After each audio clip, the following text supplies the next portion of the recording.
Rahasia malam, tempat di mana sunyi bukan sekedar sepi, tetapi ada sesuatu yang sedang menunggu kita.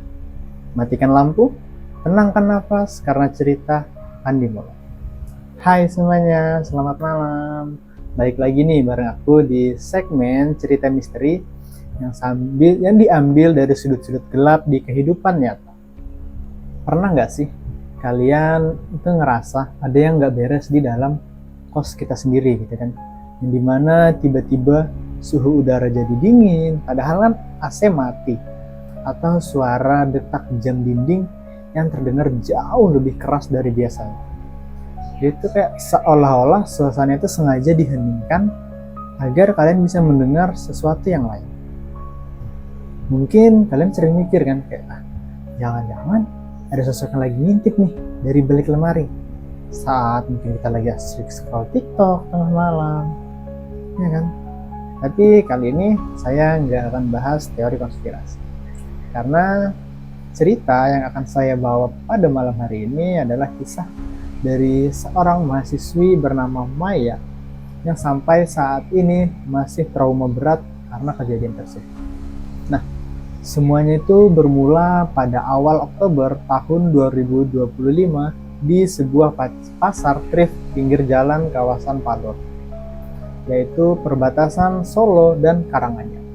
Nah, Maya ini merupakan mahasiswi asal Semarang yang kuliah di Solo, ya, dan juga sedang mencari jaket untuk acara kampus yang bertema retro.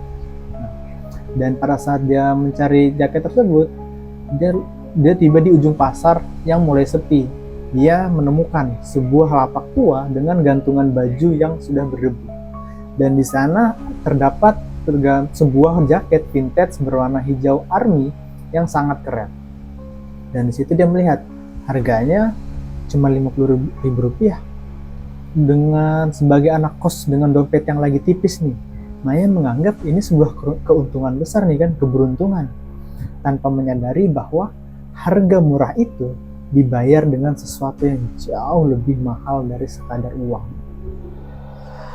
Dan keanehan pertama ini muncul saat dia memakai jaket itu untuk pergi ke warung kopi. Dan pada saat dia memakai itu, dia tiba-tiba merasa kayak sesak napas, seolah ada seseorang yang mencekik nafasnya itu, mencekik lehernya dan menekan dadanya secara pelan-pelan. Nah, dan pada malam-malam berikutnya berubah menjadi lebih mengerikan lagi, yaitu Maya selalu bermimpi berada di lubang sempit yang gelap seperti sumur atau peti mati, dan diiringi suara-suara tangisan perempuan dari arah kejauhan. Nah, dan di sini teman kosnya yang bernama Rere bahkan merekam suara saat Maya tidur. Bukannya mengigau biasa, tetapi suara Maya ini berubah menjadi suara perempuan tua yang sedang meratap dalam bahasa Jawa kuno yang sangat kental. Padahal pada saat itu Maya baru berumur 20 tahun, bisa dibilang masih remaja. Dan memasuki minggu kedua, gangguan itu menjadi gangguan fisik. Dan pada suatu malam, Maya melihat jaket yang digantung di belakang pintu itu bergerak sendiri, seolah-olah ada tubuh yang tak terlihat yang sedang mengenakannya dan menatapnya dari arah kegelapan. Dan di situ Maya sudah mencoba membuang bahkan membakar jaket itu. Tapi anehnya, jaket tersebut selalu kembali tergantung di balik pintunya. Dan korek api yang selalu mati setiap kali ingin menyulut apinya. Dan situ kayak aneh gitu, kenapa bisa? Dan puncaknya terjadi pada malam ke-18, yaitu pada saat Maya terbangun karena merasa rambutnya ini kayak diinjak-injak gitu. Dan di sudut kamar, dia melihat sebuah bayangan hitam mengenakan jaket hijau army miliknya. Dan dia merangkak mendekat dengan suara tulang yang remek. Krak, krak, krak. Bayangan itu mencoba mencekik Maya sampai ia hampir kehilangan napas sebelum akhirnya Rere mendobrak pintu kamar tersebut. Dan pada saat itu Rere langsung masuk karena dia mendengar suara teredam dari kamar mandi. Dan begitu Rere masuk dan menyalakan lampu, bayangan yang ada yang dilihat Maya tiba-tiba lenyap. Dan jaket itu tetap tergantung di belakang pintu, diam dan tak bergerak sama sekali. Tetapi di situ kondisinya Maya sudah lemes sekali dan menangis histeris. Dan Rere mengatakan bahwa di leher Maya ada bekas 5 jari merah yang membiru. Dan keesokan harinya, Maya langsung memutuskan untuk menemui orang pintar yang sudah direkomendasikan oleh pemilik kos. Nah, tepat sebelum Maya dan Rere pergi menemui orang pintar, dia itu sedang bercermin dan sedang terburu-buru. Karena dia terburu-buru, dia tidak sengaja menggunakan jaket itu. Dan pada saat dia menggunakan jaket, ia melihat pantulan dirinya yang memiliki bekas jeratan tali merah kehitaman di leher. Padahal secara fisik lehernya itu bersih.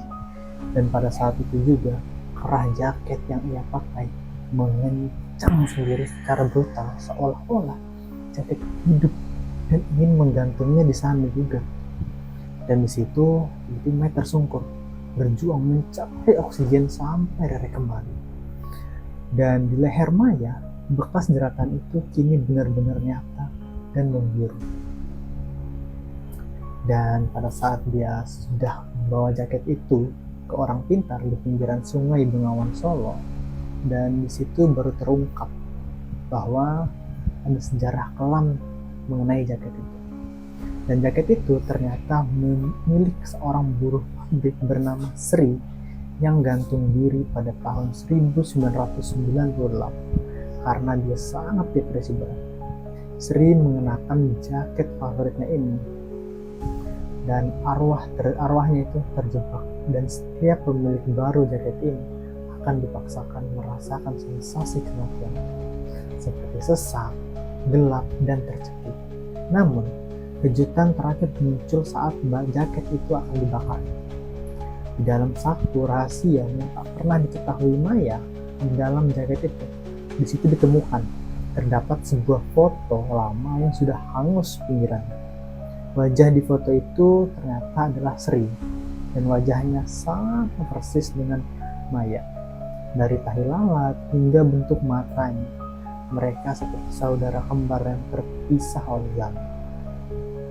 Dan kini Maya sudah bisa bernapas lega setelah jaket itu musnah. Tapi bayang-bayang Sri dan rasa dingin lehernya tak pernah benar-benar hilang.